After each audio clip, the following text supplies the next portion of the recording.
کہ نبی صلی اللہ علیہ وسلم جب کوئی دینی بات کہتے تھے تو صحابہ کرام اپنے سروں پر بیٹھی ہوئی مکھی بھی نہیں اٹھاتے تھے، اڑاتے تھے، ایسے کر دیں گے اتنی دیر میں کہیں کوئی بات چھوٹ نہ جائے یا ایسا نہ ہو کہ ہم سن نہ سکیں۔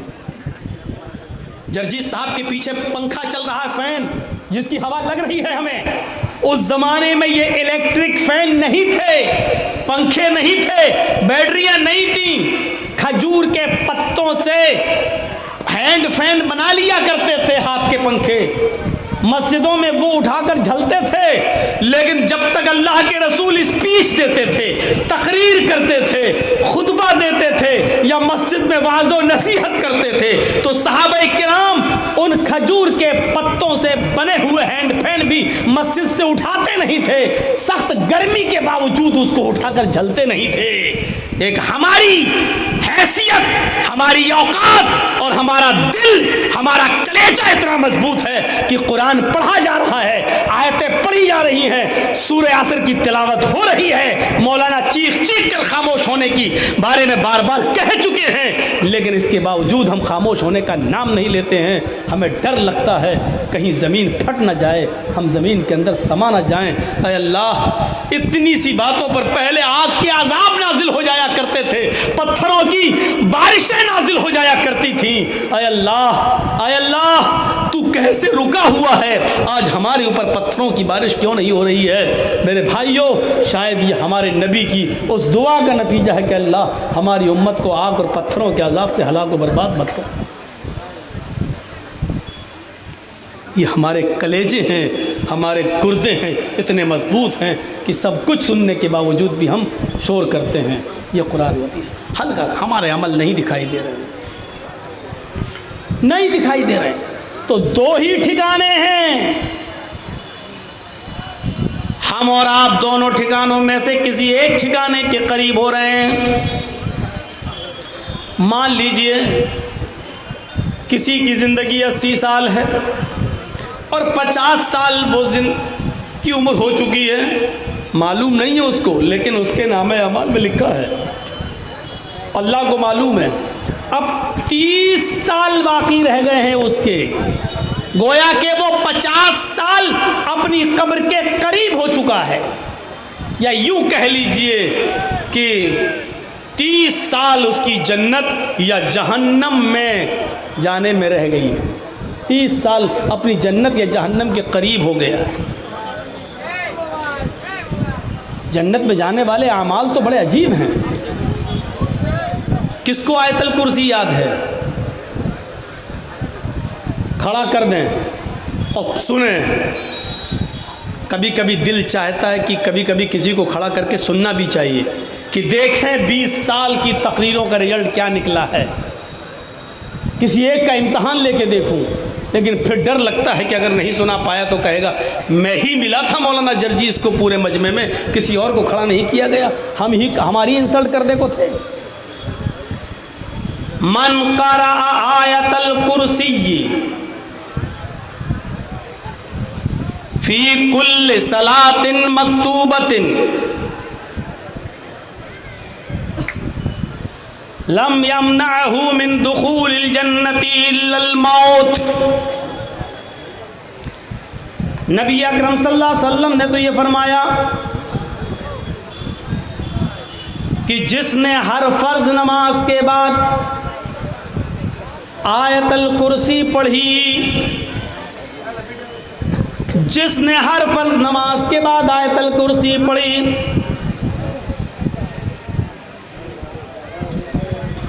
یاد رکھنا ہر فرض نماز کے بعد آیت الکرسی اب یاد ہے کہ نہیں ہے؟ نہیں ہے تو کرو۔ من قرأ آیت الکرسی من کل صلاۃ مکتوبۃ، ہر فرض نماز کے بعد جس نے آیت الکرسی کو اپنا وظیفہ بنایا، اس کو پڑھنا شروع کیا اور اپنی عادت بنائی، لم یمنعہ من دخول الجنۃ الا الموت، اس کو جنت میں جانے سے موت کے سوا کوئی چیز نہیں روک رہی ہے، یعنی موت اس کو جنت میں جانے سے روک رہی ہے، بس یعنی وہ مر نہیں رہا ہے، جب مرے گا تو جنت میں چلا جائے گا، اس کو جنت میں جانے سے اگر کوئی چیز روک رہی ہے تو موت روک رہی ہے. یہ تھے جنت میں جانے والے راستے، لیکن ہمیں پتہ کہاں ہے.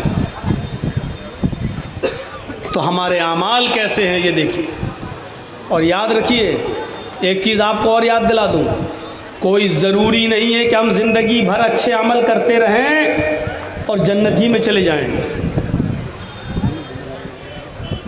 آپ کو معلوم ہے صحیح بخاری کا وہ منظر دیکھیے، پوری زندگی نیک عمل کیا صحابی رسول. اور کون صحابی رسول؟ اللہ کے رسول کے پیچھے نمازیں بھی پڑھتے تھے، نبی اکرم صلی اللہ علیہ وسلم کے ساتھ عمرہ بھی کیا، نبی کے ساتھ چلتے تھے پھرتے تھے، نبی کو دیکھا تھا، نبی کو دیکھ کر ایمان بھی لائے تھے، تہجد کی نماز بھی پڑھتے تھے. غزوہ احد کے موقع پر سب سے آگے لڑنے میں وہی تھے، سب سے پہلے تلوار انہوں نے ہی میان سے نکالی، سب سے پہلے کافروں کے بھیڑ میں وہی گھسے،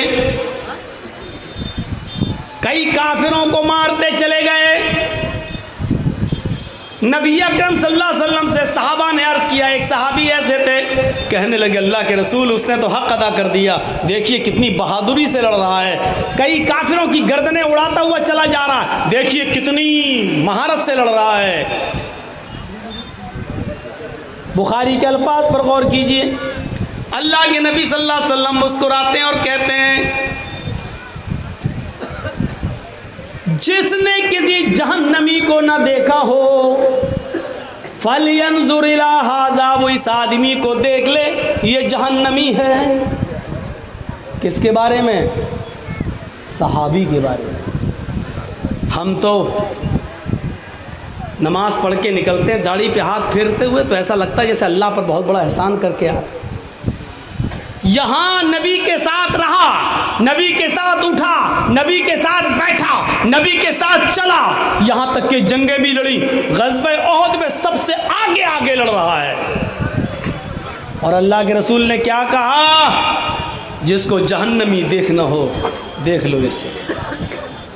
وہ صحابی کہتے ہیں بڑا تجسس ہوا مجھے کہ یہ آدمی اتنی بہادری سے لڑ رہا ہے، نماز میں سب سے آگے رہتا ہے، پھر اللہ کے رسول صلی اللہ علیہ وسلم اس کو جہنمی کیوں کہہ رہے ہیں؟ کہا آج میں دیکھوں گا آخر ایسا کون سا عمل یہ کرتا ہے. لاسٹ میں وہ اس کے پیچھے پیچھے رہے، دوسرے صحابی اس کو دیکھتے رہے، اس کا پیچھا کرتے رہے. کیا دیکھتے ہیں کہ یہ صحابی لڑتے لڑتے میدان جنگ میں زخموں سے چور ہو گئے. تکلیف، ایک کھائی میں پڑے ہوئے ہیں، تکلیف برداشت نہیں کر پا رہے ہیں زخموں کی. جو جاسوسی کر رہا تھا، جو صحابی جو ان کے پیچھے لگا تھا، وہ دیکھ رہا کہ دیکھیں یہ کیا کرتے ہیں. اللہ کے نبی نے اتنے بڑے مرد مجاہد کو کیسے جہنمی کہہ دیا. جب اس صحابی کی تکلیف بہت زیادہ بڑھ گئی، لڑتے لڑتے جب وہ زخمی ہو گئے تو انہوں نے اپنی تلوار زمین کی اوپر گاڑ دی، آدھی زمین کے اوپر گاڑی، اور سینے کا حصہ اس تلوار کی نوک کے اوپر رکھ دیا، اور پورا کا پورا وزن اس تلوار کے اوپر انہوں نے ڈال کر تلوار اپنے اندر داخل کر لی، یعنی خودکشی کر لی. زخموں کی تاب نہ لا سکے اور انہوں نے جلدی سے اپنے آپ کو ہی مار ڈالا. ایسی زندگی سے تو مر جانا ہی بہتر ہے. اب ایسی تڑپ تڑپ کے موت سے کیا فائدہ ہے؟ ہمیں کافروں نے اتنی جگہ سے ہمیں کاٹ ڈالا ہے کہ اب میں زندگی بھر تڑپ تڑپ کے کیوں مروں. انہوں نے تلوار زمین کے اوپر گاڑی اور اپنا وزن اس کے اوپر رکھ دیا اور خودکشی کر لی. ختم. جو صحابی دیکھ رہے تھے وہ آئے اور کہنے لگے اشہد ان لا الہ الا اللہ و اشہد ان محمدن عبدہ و رسولہ. اللہ کے رسول نے کہا رے تمہیں کیا ہو گیا ہے؟ تعجب اس لیے کیا کہ تم تو پہلے ہی سے مسلمان ہو، پھر آج اچانک یہ کلمہ پڑھ رہے ہو، ایسا کیوں؟ کہا اللہ کے رسول ابھی تھوڑی دیر پہلے آپ نے کہا تھا جس کو جہنمی دیکھنا ہو اس کو دیکھ لے، آج میں نے اپنی آنکھوں سے دیکھ لیا ہے. پوری زندگی جس نے دین پر نیک کام کیے، دین پر عمل کیا، اور آخری وقت میں غلط کام کر گئے. زخموں کی تاب نہ لا سکے اور خودکشی کر کے انہوں نے اپنے آپ کو مار لیا۔ اللہ کے نبی فرماتے ہیں جہنم میں جائیں گے، ضروری نہیں ہے کہ نیک عمل ہم کریں اور جنت مل جائے، آخری عمل دیکھا جائے گا ہمارا، آخر وقت میں ہمارا عمل کیسا رہا۔ انما الاعمال بالخواتیم، اعمال کا دار و مدار آخری عمر سے ہوتا ہے۔ ایک انسان زندگی بھر نیک عمل کرتا ہے، یہاں تک کہ اس کے اور جنت میں جانے کے درمیان صرف ایک بالشت کا فاصلہ رہ جاتا ہے، ایک ہاتھ کا فاصلہ رہ جاتا ہے، لیکن یہی سے اللہ اس کی نیت کو، اس کے دل کو بدل دیتا ہے، اور پھر وہ گناہوں کے کاموں میں ملوث ہو جاتا ہے، گناہوں کے کاموں میں پڑ جاتا ہے، اور اس کے بعد وہ آدمی جنت میں جانے سے رہ جاتا ہے اور جہنم کا مستحق ٹھہر جاتا ہے۔ ہماری اور آپ کی عمریں دھیرے دھیرے کم ہوتی چلی جا رہی ہیں، ہم قبر کے قریب ہوتے جا رہے ہیں، بلکہ جنت یا جہنم کے قریب ہوتے چلے جا رہے ہیں۔ جب اس صحابی نے پوری زندگی عمل کیا لیکن آخری وقت میں ایک غلط کام کر گئے، خودکشی کر لی، تو جہنم میں جا گئے۔ بخاری شریف کے صفحات پر ایک دوسرا منظر دیکھیے، جنگ خیبر کا نام سنا ہے؟ جنگ ہوئی، بہت سا مال ملا، صحابہ کے ہاتھ لگا۔ ایک صحابی کو ایک چادر پسند آ گئی، انہوں نے اس مال میں سے چادر پہلے سے لے لی، چپکے سے، کسی کو پتہ نہیں چلا۔ جب سارا مال اکٹھا کیا گیا، آخری آواز بھی لگا دی گئی، جس کے پاس جو مال ہو وہ جمع کر دے۔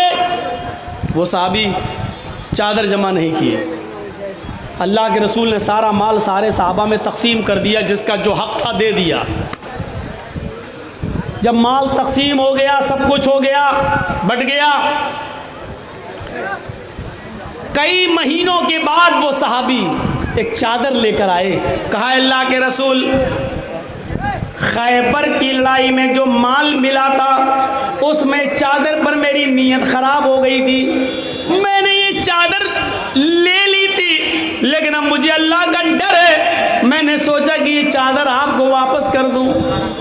اللہ کے نبی فرماتے ہیں جاؤ لے جاؤ، اب اس چادر کو میں کتنے ٹکڑوں میں بانٹوں اور اس چادر کے کتنے حصے کر کے سارے صحابہ میں تقسیم کروں؟